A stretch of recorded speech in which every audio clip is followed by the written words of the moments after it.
Hey guys, Brian Sullivan, founder of Precise Selling with your weekly video tip.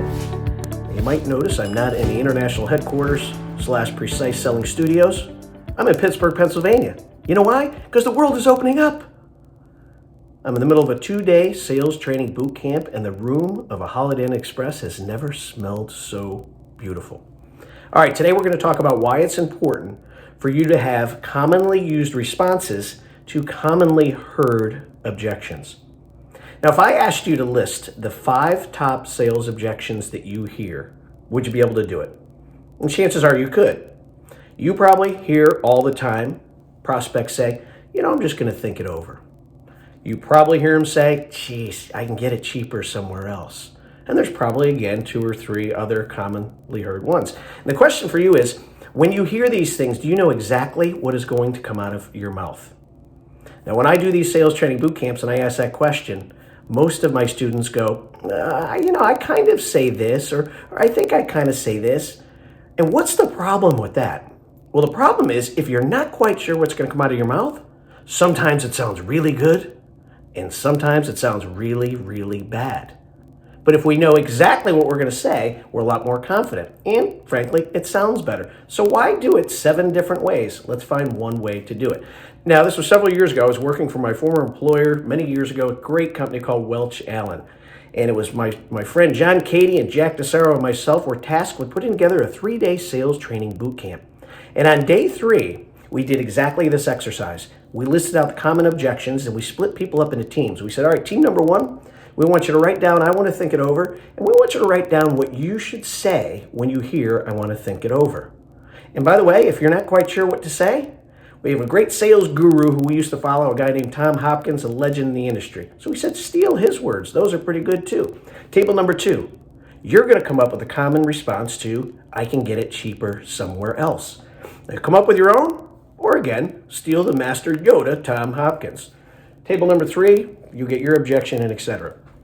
So we wrote them down, came up with the perfect scripts, and then we practiced, drilled, and rehearsed them. Now, at the time, I still had sales territory, and I had to drive down from Chicago to Bloomington, Indiana. And I'll never forget, I had that script in my hand for my top objections. The 2 big ones, I want to think it over, and I get it cheaper somewhere else. And I practiced, and I drilled. It was like I was getting ready for Broadway. But I didn't know I was going to have to use them the next day. I had a big appointment set up at this premier internal medicine office, and was ready to do my thing. So I walk in, I'm prepared, I bring the walls down, ask great questions, presentation's going awesome, there's a lot of great dialogue going. I come to the finances, I'm thinking it works great, I go for my close, and the doctor says, I can just think it over a little bit, that would be great, give me the pricing. Now, if this happened 2 days before, you know what I would have said? Or should I say 2 weeks before? I would have said, okay, great, doctor, here's the quote, and I'll just follow up in a couple weeks. That sale will be gone. But now I was gifted with the words that I must try to use to respond to I want to think it over. So here's what I said. I said, okay, great, doctor. Obviously, you wouldn't want to think it over unless you're somewhat interested, right? No, Brian, I'm interested. Definitely interested. Hey, just to clarify my thinking, what is it that you want to think it over? Was it the quality of the optics that we discussed? No, I thought it looked really, really good.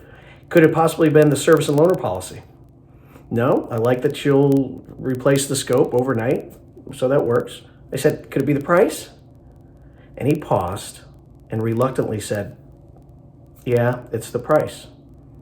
And I said, tell me more. He said, I can get a system for $5,000 cheaper from someone else.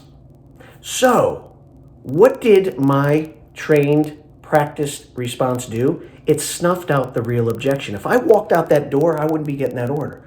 But now I was still in the game. Now, one of those little scripts that I also studied on the way down to Bloomington was, what do you say when someone says, I can get it cheaper somewhere else?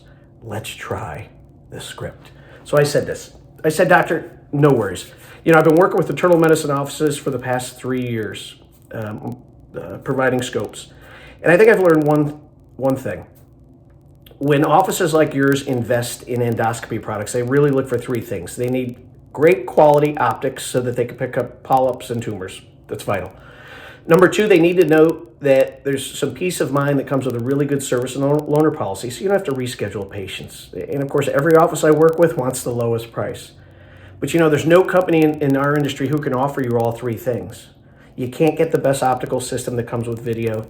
You can't get the peace of mind that comes with service and loaner policy, and also have the cheapest price. And I'm curious, for your long-term happiness here at the clinic, which can you do without? I can't answer that, only you can.